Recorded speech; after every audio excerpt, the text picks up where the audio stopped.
The Juvenile and Delinquency Prevention Act of 1974 is a United States federal law providing funds to states to follow a series of federal protections known as a core protection on the care and treatment of youth in the justice system.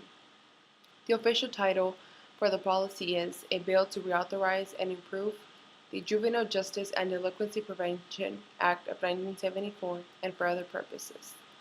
On April 30, 2015, Senator Grassley Chalk, sponsor of the Juvenile Justice and Delinquency policy, introduced suggested revisions for the policy to set requirements designed to reduce delinquency and ensure the safety of juveniles in detention, which states to comply in order to receive grant funds.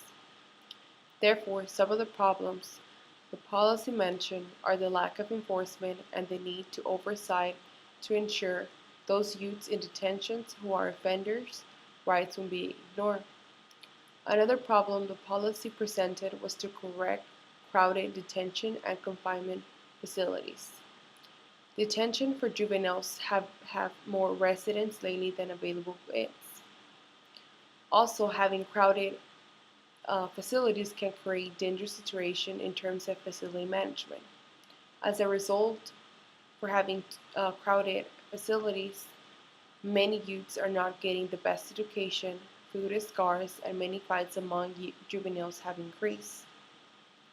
Unfortunately, the problem with this policy started during the 80s and 90s, when the prison population process was classifying juveniles as adults, leading to a sharp increase in numbers of young people sentenced to juvenile correctional facilities and adult prisons.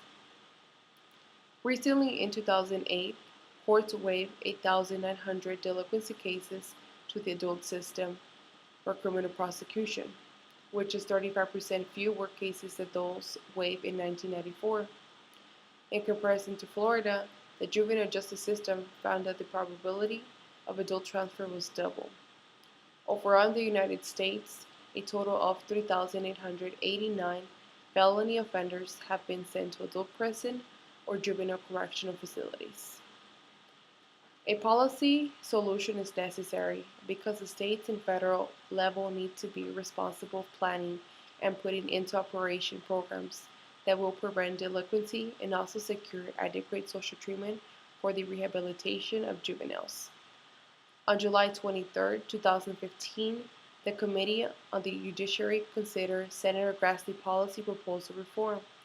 An amendment was offered by the White House, a substitute, to improve oversight of federal grants by holding states financially accountable for failing to meet the Juvenile Justice and Delinquency Act core requirements.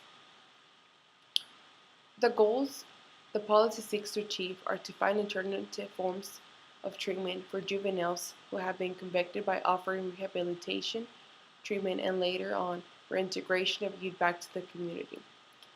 The manifest goals of the policy are to provide correction for juveniles and protect the community by changing conditions. In comparison to Latin goals, are to find the cause or contribute to acting out behavior in juvenile crime. Some of the program services this policy offers for juveniles are the community-based violence prevention demonstration program. This program uses evidence-based practice to reduce violence in target communities. The major focus of the program is student violence and gang violence, which they reach out to juveniles providing alternatives and increase awareness of the consequences of students involved in violence. Another alternative program is the Mentoring for Safe Schools, Healthy Students. In this program, the U.S. Department of Education and Health and Human Services supports schools and communities in creating safer and healthy learning environments. In conclusion, these programs can help reduce dropout rates, reduce criminal delinquent acts within the community, and keep students engaged in their local schools.